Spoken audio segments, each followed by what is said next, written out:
Asia cup के super 4 मरहले में भारत के खिलाफ मैच से कबल कप्तान बाबर आजम ने बड़ा बयान जारी कर दिया।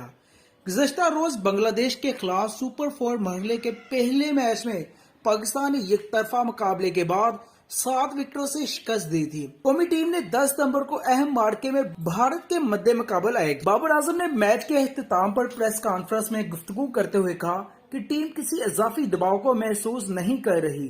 ये जीत हमें मजीद एतमाद देगी, जबकि भारत के खिलाफ बड़े मैच के लिए भी तैयार है। इन्होंने कहा कि बांग्लादेश के खिलाफ मैच में फहीम अशरफ को अपनी लाइनअप में शामिल किया क्योंकि हमें स्पिनर की जगह एक और मीडियम फास्ट बॉलर की जरूरत थी। कौमी टीम के कप्तान ने फास्ट बॉलर्स की तारीफ करते हुए कहा कि लाहौर की शदीद गर्मी में पहले 10 ओवर्स में हमारे पेसर्स ने शानदार बॉलिंग का मुजाहरा किया।